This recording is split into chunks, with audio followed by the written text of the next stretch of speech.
Welcome to Beyond the Riverwalk, the local weekly podcast that brings San Antonio's most remarkable people, places, and events directly to you.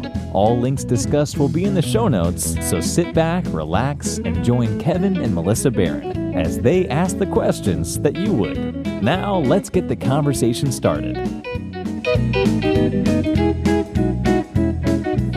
Welcome back, everyone. This is Kevin, and this is Beyond the Riverwalk. And joining me again, thankfully, is my wife, Melissa. Hello, everybody. Hey, welcome back to the show, and thank you. Welcome back, Melissa. We are trying to deal with a few little health issues she's had, and things are going well. So thank you all for the great comments and prayers and thoughts. And yes, they mean a lot to us. Yes, very, very much. But today we have a guest that has got a whole lot of history and stories behind what he does, and that is Cool Crest Miniature Golf Course. Now, if you've grown up in San Antonio, I'm sure you know all about Cool Crest, but we're still relative newbies to the area, so we have a lot of curiosity. So our guest today is Mitchell Andry. So, Mitchell, I think you're there. How you doing today? How you doing, sir? Doing. You doing? Yeah, we're here, and we're Cool Crest.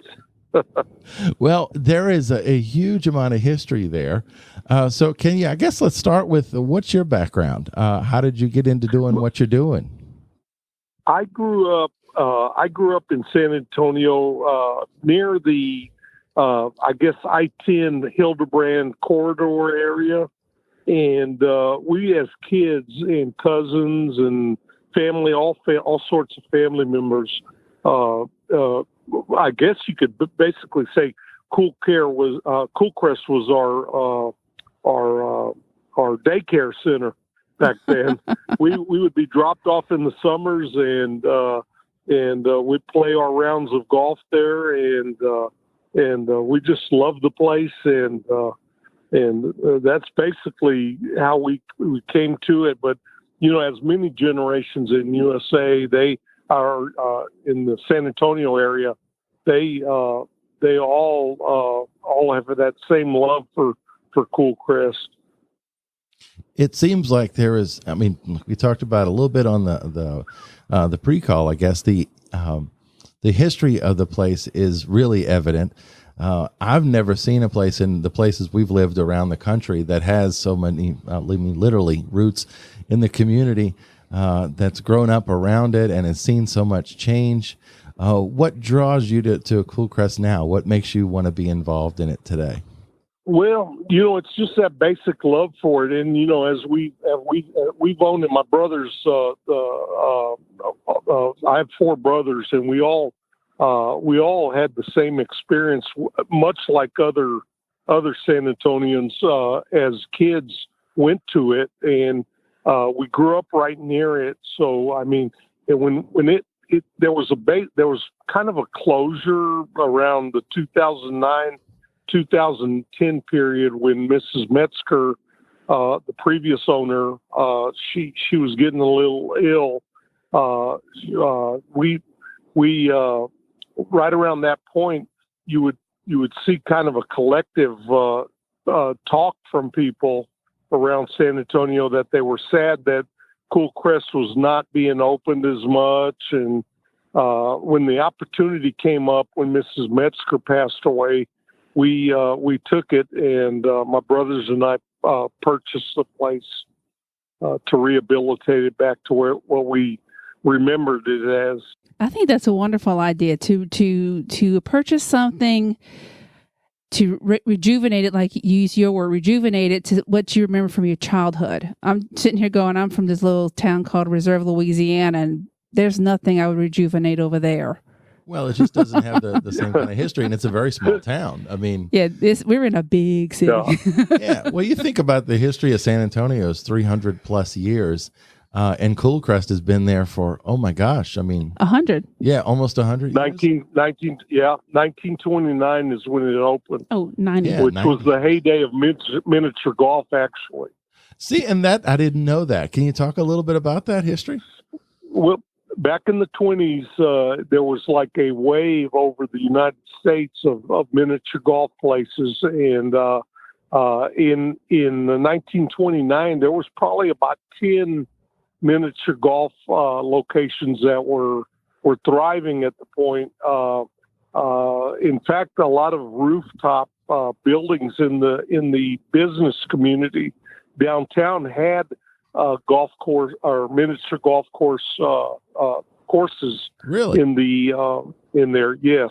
Wow. And in 1929, there was an A.L. Hibton.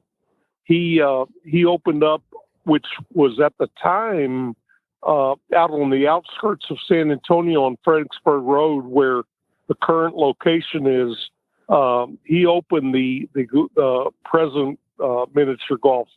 Of course, it was renovated over the few years after that, but that's where it was located in 1929. The earliest records we have are from the Light newspaper, which is no longer in existence, as a competitor to the Express and News. They have indications in the city records that Cool Crest was opened in 1929.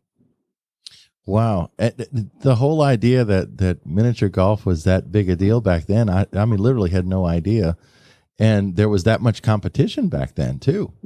And oh yeah, it was a big deal. It was a big deal. And you mentioned where it's located, obviously. And so that was the outskirts, I guess, of town. That was maybe the edge of the downtown area, or? Yeah, it was actually the edge of town, and a lot of dairy farms.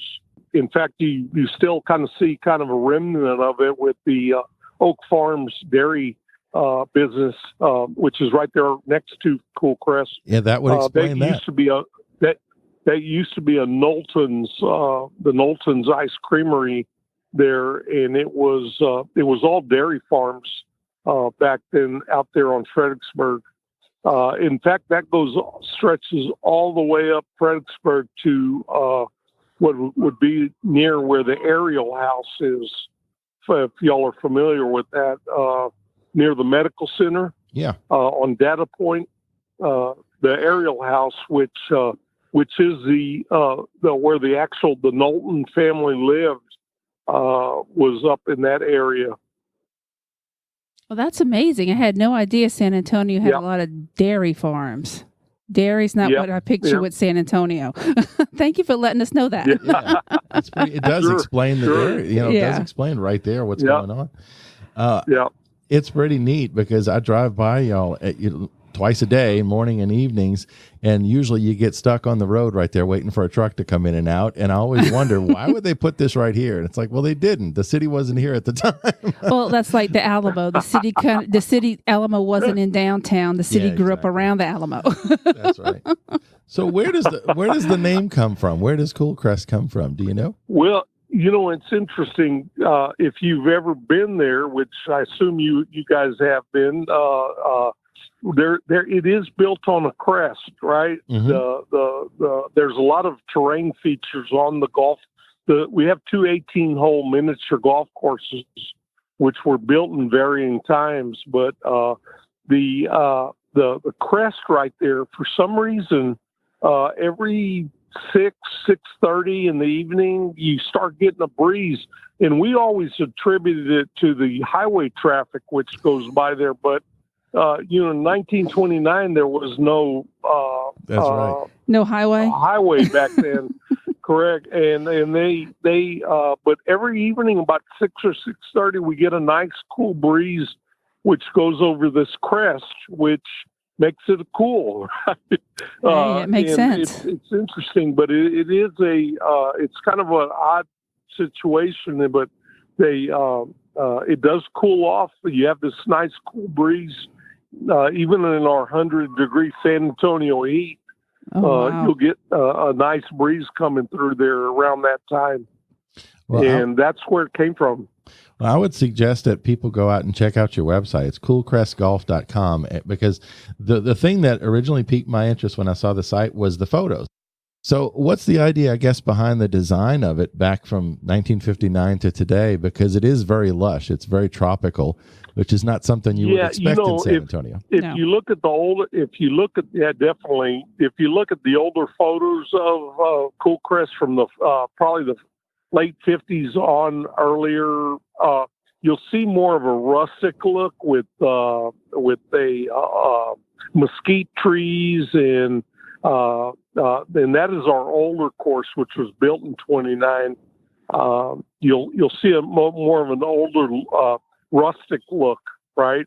With in 1959 or prior to that, a couple of years prior to that, Mr. Metzger, who took over the course in 1937, he went to Germany and found his wife, Maria, which around 1960 they ended up marrying, but she did not like the older, flat, longer angled course that was there. And what she ended up doing was asking him to redesign or putting it more into the see today, the Art Deco look, which is interesting because that is the kind of the look that you find on Fredericksburg Road, the Deco district. It is, as it is right now. And she wanted more of a tropical look to it. We call it internally the Maria course, which was her name. And that's the more tropical lush with the banana plants. And she also planted a lot of other very exotic types of plants around there that we tried to keep when we refurbished the place. Well, and one of the things I noticed on the website too, and it kind of leads into that, is you've got a page on there that talks about adopting a banana plant to help preserve the history of it. I think that's a great idea. So, I mean, you can go. Yeah, yeah, can you talk a little bit about that? Yeah. Oh, yeah. Well, we just thought it was a nice deal. A lot of places that are historic, you can buy a brick or something to put your name on there to kind of like sustainment purposes, and we decided, why not do the banana plant deal, and there's kind of a cadence that we have to follow with those banana plants every year. At the end of the year, we have to kind of cut them and wrap them after the first freeze, and we've adopted that based upon what the Metzgers did for probably 60 plus years after they started the place.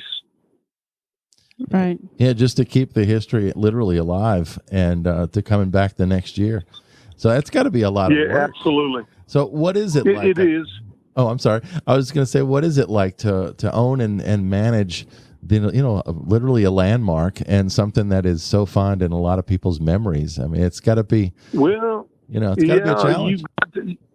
Yeah, exactly. There's a couple of areas you have to pay attention to. And one of them is the actual physical property, right? To keep everything up and running landscape-wise. But the other is to talk to the customers when they come in the door. And that is probably the more important of the two. Everybody wants, of course, we have a lot of people that come in that are new to Cool Crest. They read it on our website or on Google or Yelp or one of these other sites. But the other aspect are the people that know Cool Crest and have come in, visiting back. You've got to kind of talk to them about the memories that they had. And what's interesting is throughout San Antonio, we all have a collective memory of Cool Crest. And it's all basically the same. I know everybody's got their own twist to it, but they all have that same love for Cool Crest that we had. That'd be a great thing. That'd be a cool community page. Yeah. Cool Crest memories, and everybody comment on it from their childhood. That'd be neat. There's absolutely. I grew up in mostly in New Orleans, and there's a Facebook group called Ain't There No More. No, Ain't Dare No More. Ain't Dare No More. Really? Yeah, That's and sad. it's all about businesses and things that unfortunately have been lost, over the years. But it's got some amazing photos and memories that people post. Is there a group out there that you guys have on Facebook? Well, there is a San Antonio group, and I can't remember their name, but it does have a list of basically what you're describing. But what fortunately is, any discussions on there are of Cool Crest. It's still current, and we're operating great. But there is and I can't remember the exact name, but there is a Facebook page that talks about all kinds of San Antonio icons that are either past or present. Well, what are some of the things that you guys have done to recognize the history or mark the history over the years, or maybe plans for the future on how to do that? Well, this year is our 90th anniversary, and we are we've hired a Facebook expert, and they're starting to I don't know if you've seen anything on Facebook yet, but to describe that 90th anniversary. But every person that is trained on the front desk is trained on those discussions that I mentioned with the customer, because when they come to Cool Crest, you want to be able to talk about people they don't love anything else besides talking about their memories, and we're there to support that with information about those memories. So definitely on a day-to-day basis, we support that. I'm looking at your Facebook page at Cool Crest Miniature Golf, and I'm seeing the article from the San Antonio Express on here. Yes, and there's ma'am. a gentleman bending over. Is that you? It could be. It could be one of my four brothers, but we all look alike. We all smell alike. Well, I can't smell y'all from the picture now. Come on. That's awesome. It's neat. Well, we actually grew up on Summit Street, which is right. It's the adjoining street behind Cool Crest, and across the highway. Back in the 60s, 70s, 80s, my parents passed away in 2000, early 2000s, but our family home was there, so we're very familiar with the territory. Well, I was saying way back when it started as a family business, and it sounds like it still is. So, are you working with your brothers on this, or is this something that they just encourage? No. We're all very much involved in it, and my sisters as well. My sister Jeanette runs the parties. She does all the bookings and setting up of the parties. My sister Cookie, which her real name is Marcia, she works the day-to-day. She manages the day-to-day business on the the register and the office itself. Well, one of the things that people love to hear, and we try to talk to folks about when we have these great conversations, is some of the memories they have. And yours is, the whole topic is right up that alley. So what are some of the memories that you've got from, growing up? You talked about generally, but are there some things I remember, I know my cousins and I used to go there and we'd have our little competitions and tournaments. But on the old course, on the course that was built in 1929, there's actually a hole that is hole number 13, which you use a wedge to knock it over a bridge. Which the bridge, that's a whole different story. The bridge was built by a San Antonio artist back in the 30s. His name was Dionysius Rodriguez. I don't know if anybody, but if anybody's ever been to Brackenridge Park. Yes. The old bus stops are built like that with it's a faux, what they call a faux boy, a fake wood look. It's concrete actually, but it looks like wood. Anyway, on hole number 13, getting back to your question, the interesting thing is when we were kids, on that hole you need to use a regular wedge, and there's a couple of clubs there for left-handed and right-handed people to chip it over that bridge onto a little green. And, as kids, you know how mischievous you are. Especially boys. We would try to put, yeah, exactly. We would try to put it over the fence and hit the Knowlton's Creamery at the end. And Mrs. Metzger would give us a little trouble at that point. She give you that little finger wag and the look. Too fond of that. She'd say, that was. If you're asking me for one memory of it, that's it. I was going to say you check in at the front and she'd say, "Oh no, the Andry boys are back." That's right. There are those Andrys. Exactly. Oh, that's hilarious. But I know the design style you're talking about. That's pretty cool that there's that connection between Brackenridge and what you guys have done. Yeah, exactly. And there's a pond there. We have a picture from 1920. Well, I'm sorry, it was early 30s. We have a picture of that pond that's there. It's a little round pond in there. And it's got there was a big snowfall. I'm sorry, it was 1929, and there was a huge snowfall that San Antonio had at that point, and it's covered in snow, which is beautiful. We got that from the Metzger estate whenever we purchased it. Yeah. That's pretty cool. I mean, I really encourage people to go back and look at the website. It's coolcrestgolf.com. Yeah. There's some great photos out there.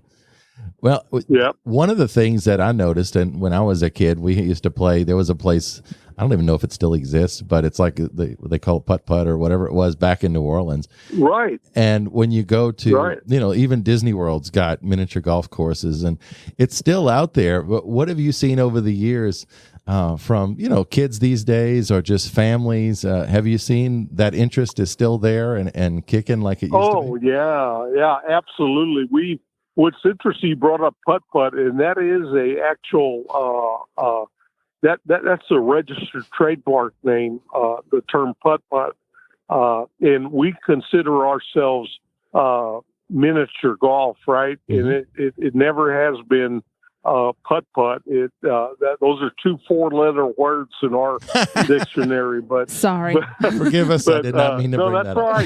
That's right. No worries. But putt-putt. In terms of the history, we see couples that and just recently, in fact, we had a couple that had celebrated their 50th anniversary at Cool Crest, and they had come there on their first date and they were coming back to celebrate their 50th anniversary, wedding anniversary. We've had a 90-year-old man come in there with his 70-ish son and 50-ish great grandson and 30th great grandson, and they played as a foursome on Cool Crest, which was cool. Unbelievable. I mean, I wasn't on duty that night, but I wish I would have gotten all their names and information to document it. But it's a great thing. We mostly we see a lot of people that. And what was great, and I don't want to talk too much about this, but what was great when Mrs. Metzger was in her later years and almost at the point of her passing away, and when we took over, there was not that great of a gap between that time period, which we didn't allow a generation to pass without keeping reminding them about Cool Crest. So Anyway, I'll stop talking there. No, you're fine. Thank you. Yeah, no, that's great stuff. Yeah. Because Yeah. I think families still enjoy this, and I say still. I don't know if they ever stopped, but I mean, I think they really do. And this is such a unique opportunity for people to, not just have the history, but to be part of the city, whether you're new to the area like we have been, or have grown up here, just to reconnect with your roots and reconnect with something that makes San Antonio unique. Absolutely. Have you had anything come to mind in terms of maybe recent experiences with families coming in or kids, or you still have those folks trying to chip stuff over and to hit the dairy? We haven't had any of that. I mean, there's been some instances where people have fallen into the ponds. That what's interesting is in the old side we have brooks that run through the old 1929 course. And then there's the more terrain and water features on the 1959 course that was built. And you'll have people that fall into the ponds, or, they may jump in, who knows? But, you get all sorts of interesting stories that come up. But we haven't had anybody try to hit Knowlton's Creamery, because it doesn't exist anymore. The old Farms Dairy does. Yeah, that's right. The other place, direction. That's right. At least they haven't told us about it yet. Well, I can tell you, if you're out there and you go visit, don't jump in the pond. Just if you happen to fall in, I'm sure you'll be forgiven, but don't jump in. There you go. Wow. This is a whole lot of fun. Thank you for taking the time to do this. I wanted to kind of share some basic info for folks in case they're listening and want to get some more info. It's already there online, including all those cool photos. It's at coolcrestgolf.com. And I've got operating hours. You guys are closed on Mondays, right? But you're open 10 to 10 on Saturdays and 12 to 8 on Sundays, and then Tuesday through Friday from 5 to 10 in the evenings. And that's probably a great time to go, right? Yes, sir. That's through the summer. Absolutely. And just one of the tips I like on there, because it's a good thing to remember, is it says gates close an hour before the end of the posted closing time, because you got to have time to play, right? You can't check in 5 minutes before and do that kind of thing. But it looks like it's an amazingly affordable opportunity for families to have some fun together and enjoy the history. It's $10 for adults, $9 for seniors, which I'm hesitant to say we're approaching very quickly. Not you. I'm closer to than I used to be. One other, we play the 50s, 60s, 70s music. Yeah. Cool. That is a icon of it. Back when the Metzgers ran the place, they played a lot of that, plus the Hawaiian music. Oh yeah, that's great for that environment. So, yeah. So military's $9, kids are $8, and kids 3 and under are free, which is really cool because my brother has 5 boys. Only 2 are under 3. Yeah, 2 are under 3, but that would save him a few dollars next time they come visit us. Well, there'll be 3 this year. Absolutely, come out and let them piddle around, putt around. They would have a ball. Well, anything else you want to share with everybody, with our listeners out there, or any tips you got for playing the holes? No, I just want to thank the Metzgers. Thank the Metzgers for carrying Cool Crest through from the 30s all the way to the late 2010 era, and we just hope that and who knows what the future holds. But if the Andrys can hold on to it a little bit longer, we'll keep it going, and then someone else who has that love for Cool Crest can continue it on. Oh, we certainly hope so. Yeah. So we'll join you in thanking the Metzgers and then also thanking you and your brothers and your sisters for keeping the legacy going and for doing such a great job in doing it. We really appreciate it. Thank you. Well, and everybody that's listening, we'd encourage you to go out and meet Mitchell and the rest of the family. Enjoy the afternoons, the evenings out there, and be sure, take some photos and share them on the Facebook page and send them to coolcrestgolf.com so they can post them out there to keep that legacy going even in the current day. I think it's an amazing opportunity. So for everybody that's listening, thank you for listening to Beyond the Riverwalk. Thank you, Mitchell, again for being on the show, and we'll see all of you around the Alamo City. Thank you for joining us for this episode of Beyond the Riverwalk. Send your comments, questions, and suggestions to podcast@beyondriverwalk.com. As always, subscriptions to our show are free and available wherever you find podcasts, as well as on our website. Until next week, join us on Facebook, Twitter, and Instagram for more conversations about our community.